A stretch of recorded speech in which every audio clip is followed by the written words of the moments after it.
Welcome to an audiobook entitled Parish Management and Operations, The Buck Stops Here, narrated by Catholic author Michael Brinda. We hope you enjoy the segment and find it useful in your ministerial work.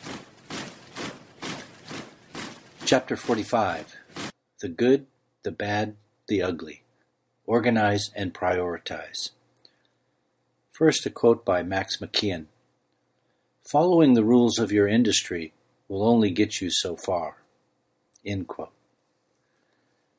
After completing the above steps for everyone and everything in PMO who reports to you as the administrator, it is now time for you to organize and prioritize the information you have collected for input into your strategic plan.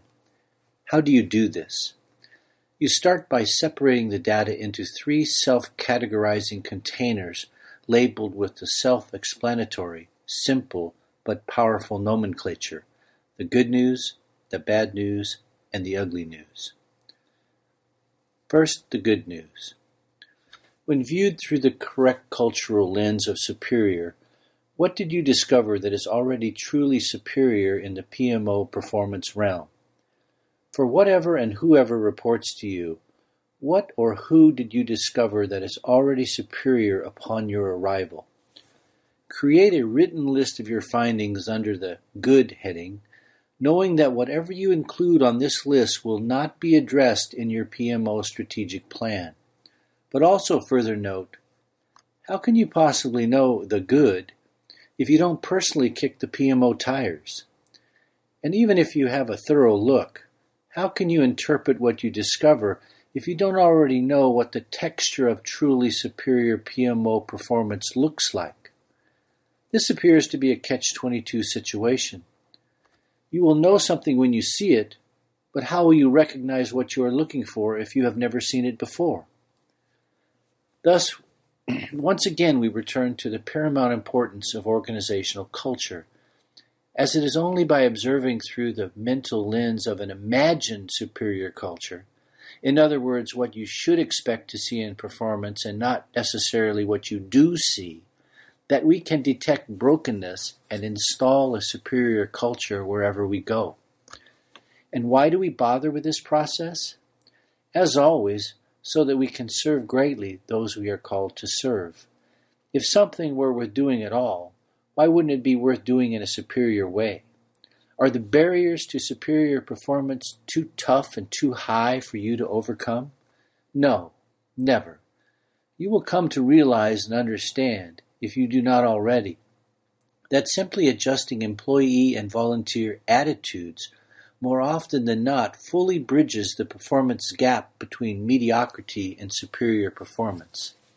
It does not take more money, more equipment, more manpower, etc. It just takes training and an attitude adjustment.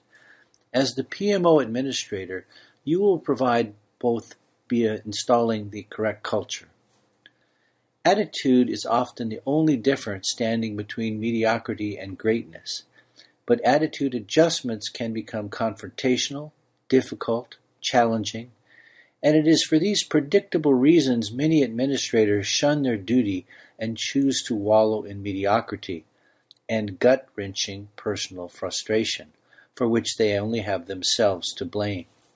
This is how strong the influence of the gene that causes a man or woman to avoid even the possibility of confrontation. They would rather wallow in brokenness and mediocrity than do what it takes to serve the parishioner or customer in the secular world in a superior way. It is not that they do not know what is broken or how to fix it. It is that they rationalize a reason to refuse to pay the personal toll to fix it. And if and when your attitude adjustment efforts fail to improve someone's performance, then what happens? What now? Are you condemned to mediocrity because those who report to you are unwilling or unable to change, to improve? No. More on addressing this elephant in the room in the chapters on hiring and firing. Now, after the good news, after the good that you find, you must face the bad news. The bad news title is self-explanatory. Pull from your notes and list all the bad you discovered through your observing, questioning, and listening. You must list everything, whether or not you have the immediate resources at hand to do anything about the problem.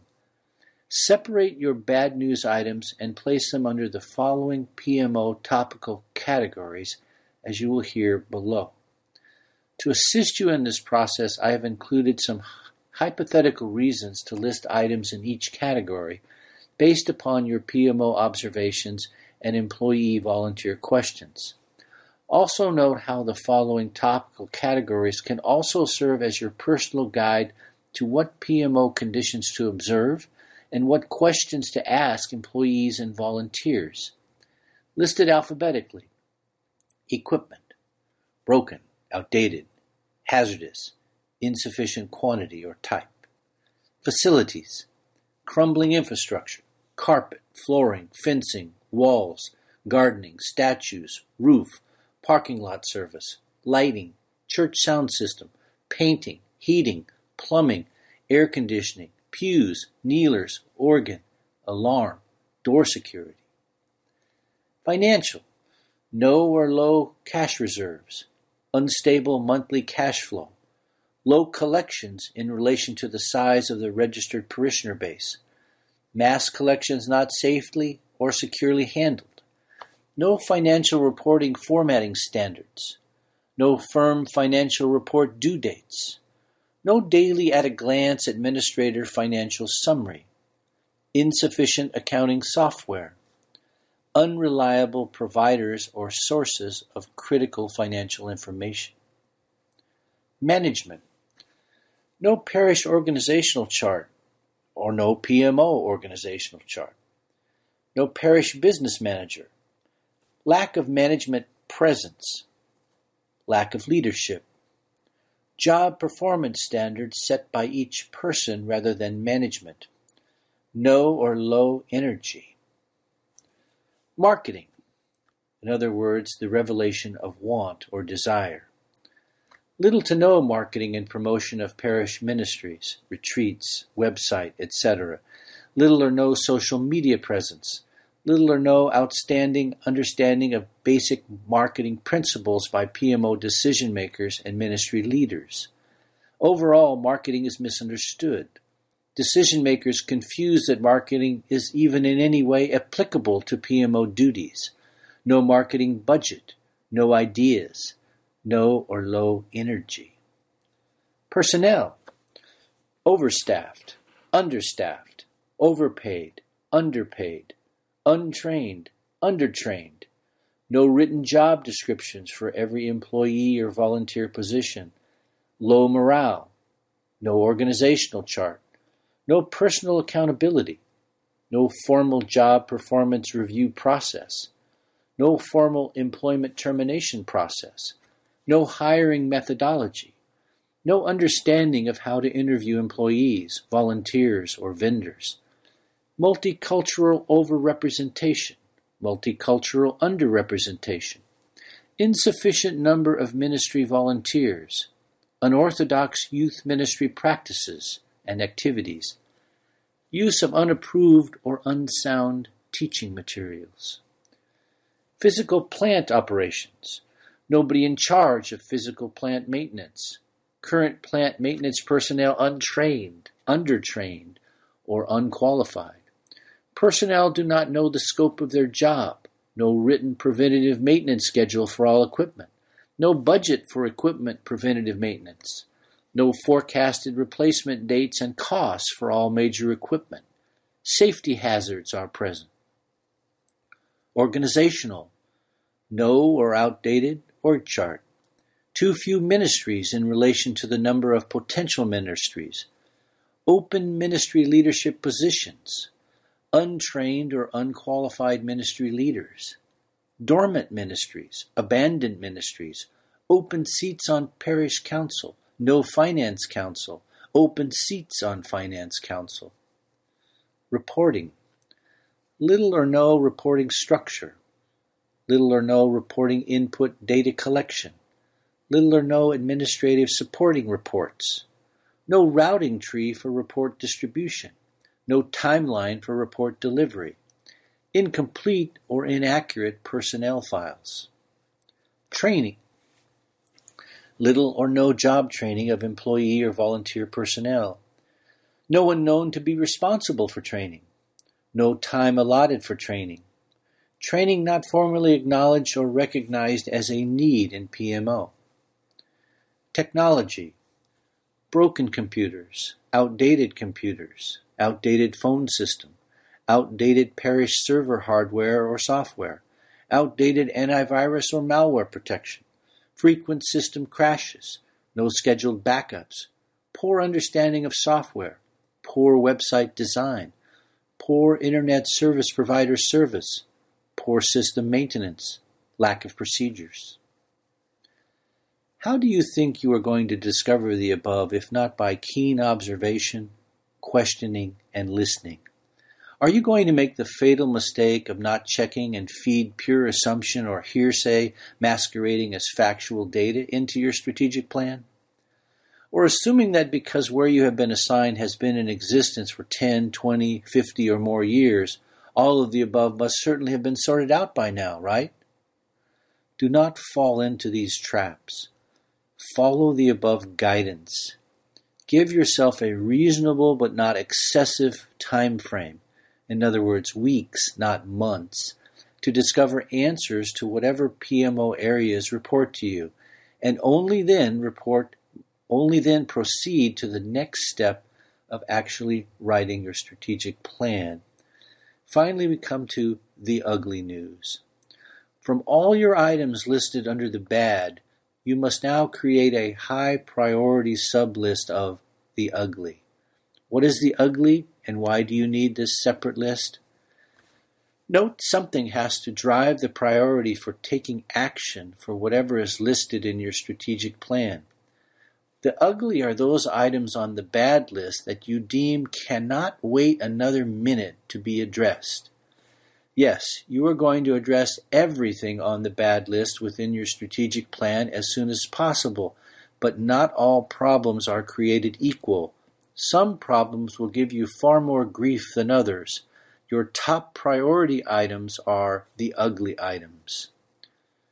You will notice there are going to be some items that are not only killing you today, but you will never improve your PMO, which is to say you will never serve the people you are called to serve in the superior manner they should be served, unless and until the items on the ugly list are successfully addressed.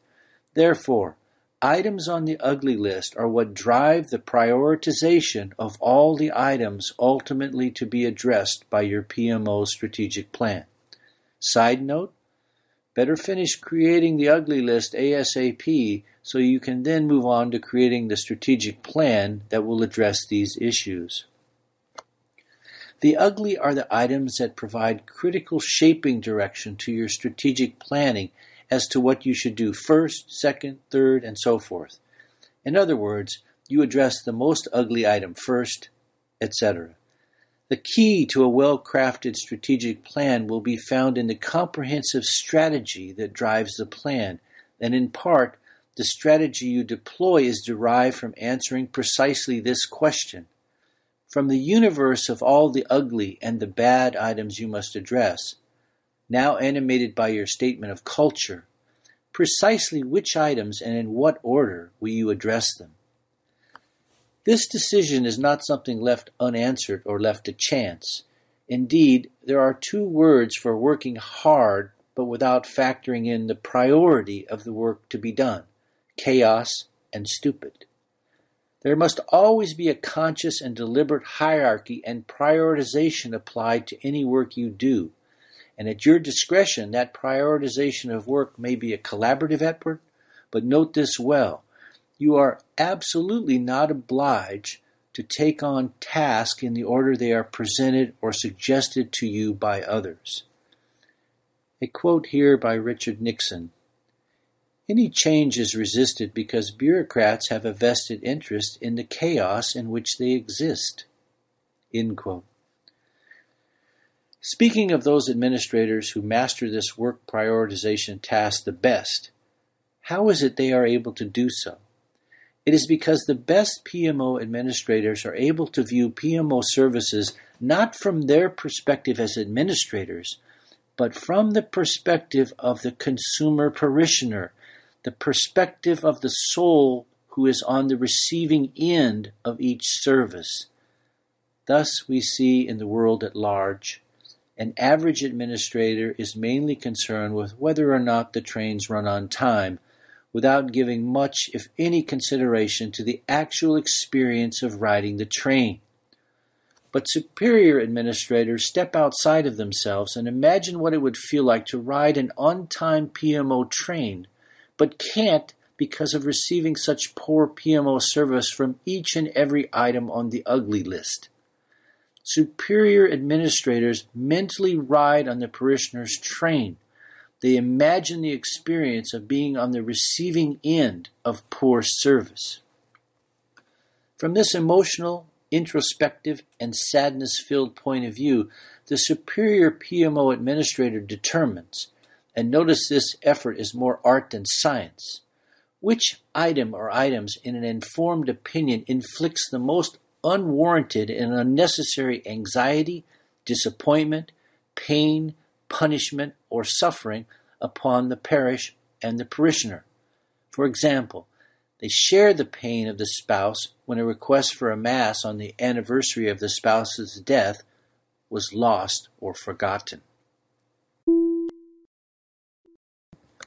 Chapter 46. How the Ugly Drives Strategic Planning Work Prioritization.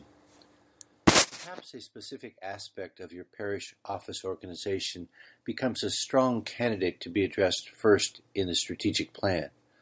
Or perhaps it's facilities management, or perhaps, etc.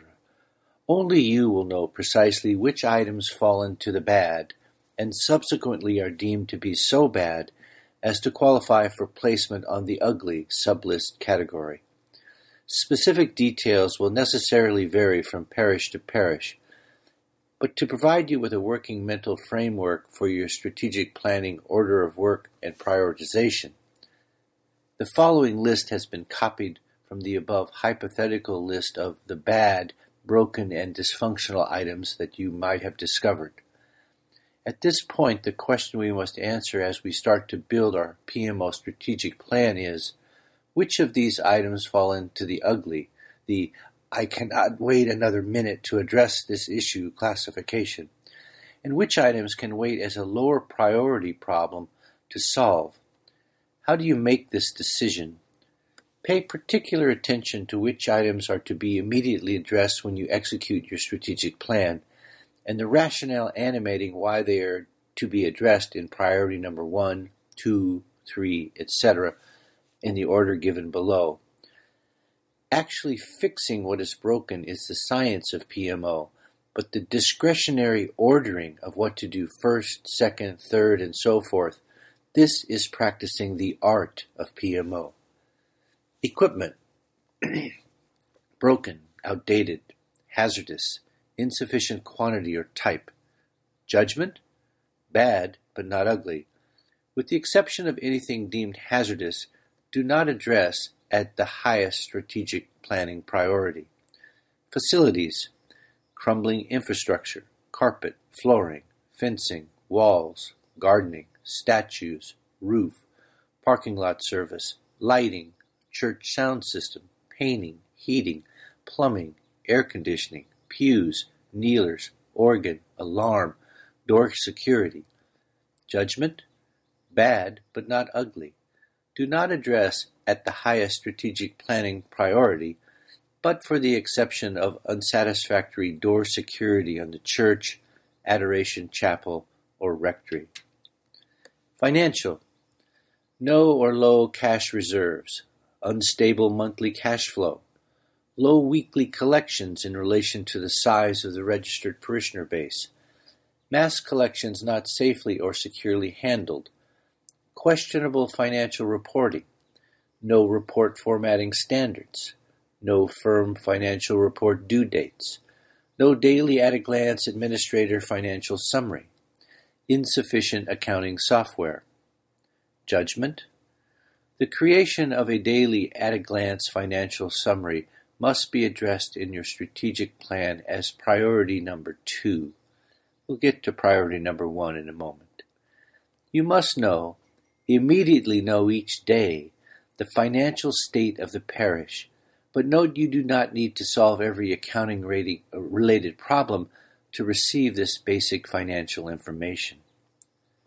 Management. No organizational chart. No parish business manager. Lack of management presence. Lack of leadership. Job performance standards set by each person rather than management. No or low energy. Judgment. No PMO organizational chart must be addressed in your strategic plan as priority number 1. A PMO org chart must be created immediately. All employees and volunteer personnel, including you as the PMO administrator, must know to whom they report at all times. Also, lack of management presence and no or low energy must be holistically addressed through the correct culture lens, and this will be addressed as a natural byproduct of performing other items listed in the strategic plan. The more you are observed in action, taking action, the more the old culture is killed and the new culture is installed. When we speak of killing the old culture and installing the new culture, this is how it is achieved. Marketing. Little or no marketing and promotion of parish ministries, retreats, website, etc. Little or no social media presence. Little or no understanding of basic marketing principles by PMO decision-makers and ministry leaders. Marketing in general is misunderstood. Decision-makers are confused that marketing is even in any way applicable in a PMO setting. No marketing budget. No or low energy. Judgment? Bad, but not ugly. Do not address as your highest strategic planning priority. Why?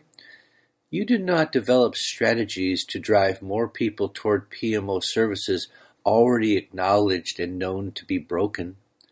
There's a time and place to get your PMO marketing house in order, but you absolutely do not market into known brokenness.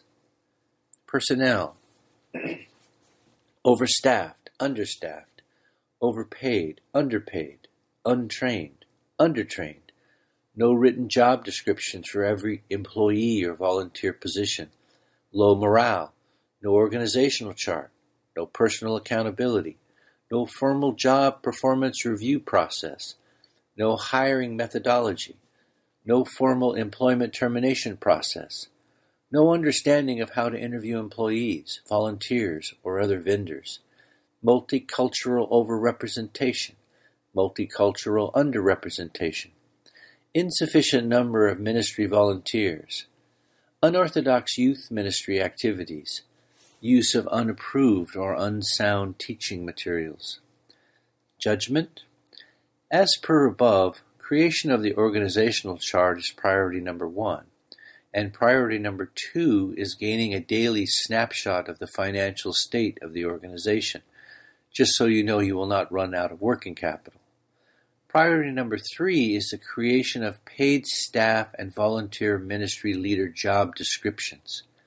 Implementing priority number 3 will begin to install and instill personal accountability into each employee and volunteer ministry leader.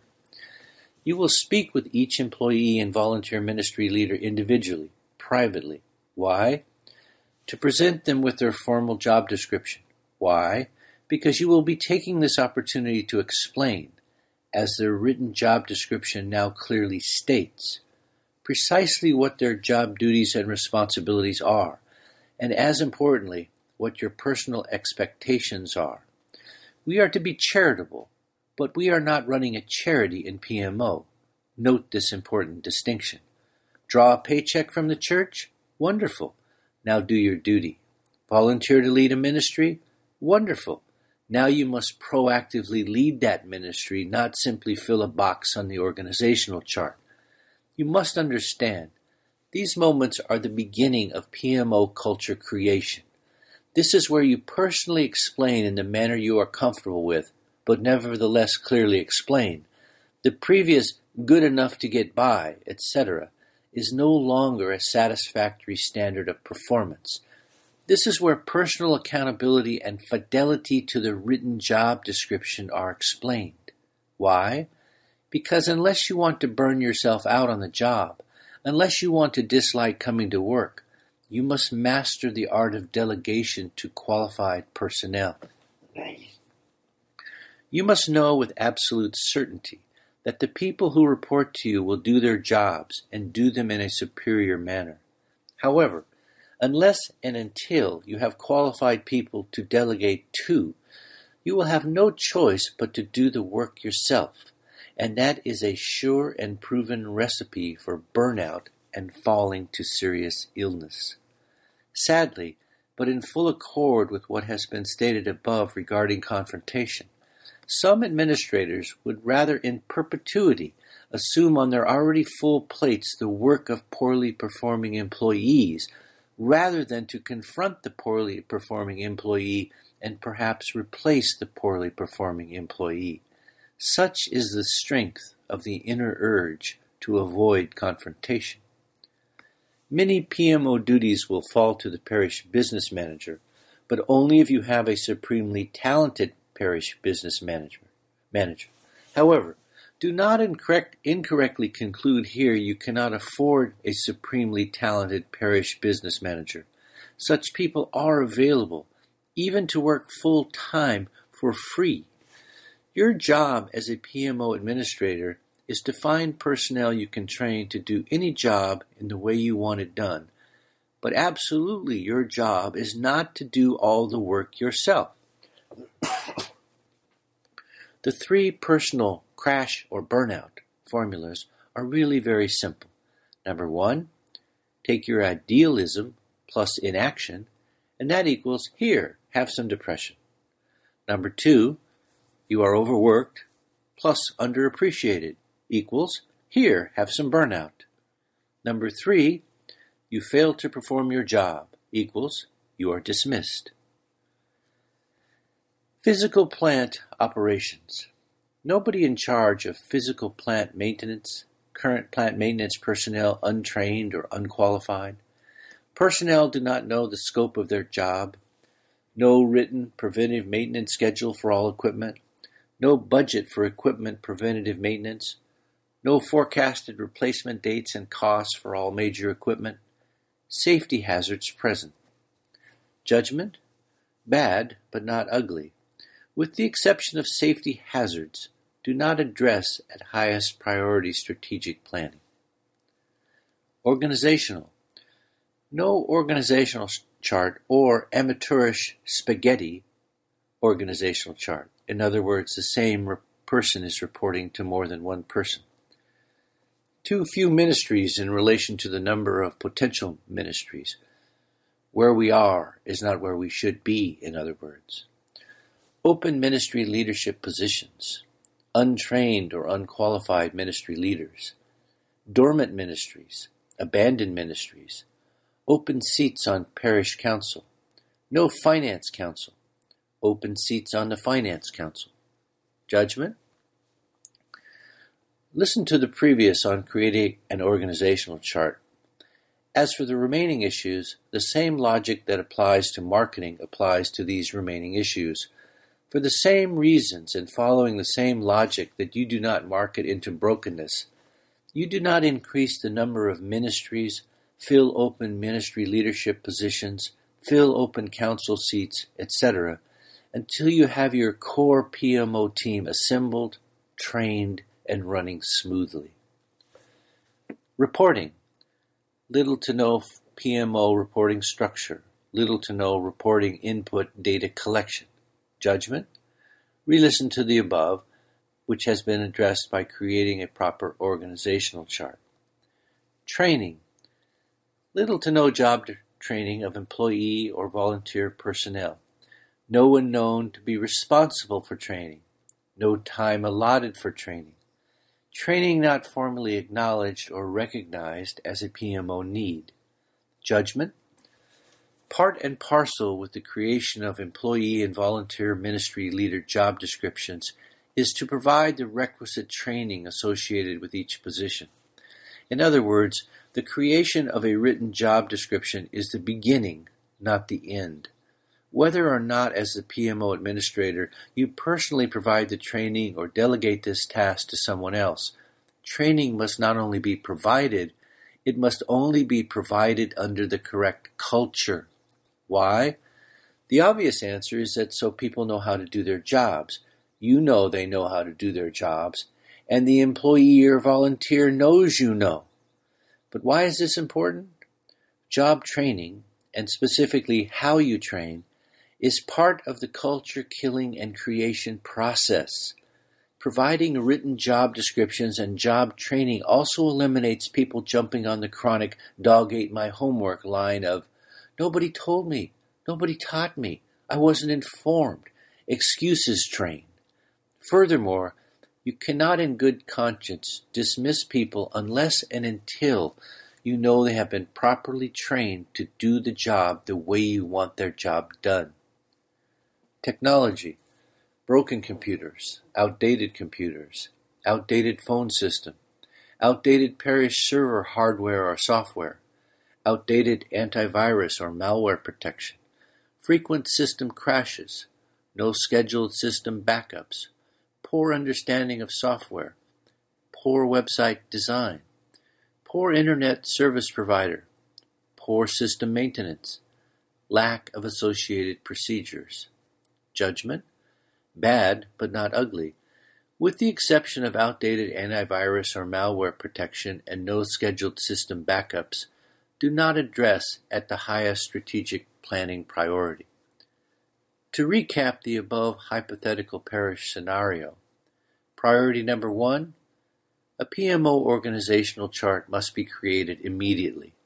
Priority number 2, creation of a daily at-a-glance financial summary. Priority number 3, creation of paid staff and volunteer ministry leader job descriptions, followed by employee and volunteer training. The above points drive the order of work to be performed as will be specified within your written strategic plan. We hope you enjoyed the program and will join us back for another show on WCAT Radio. This is Sebastian Mahfood. Good day.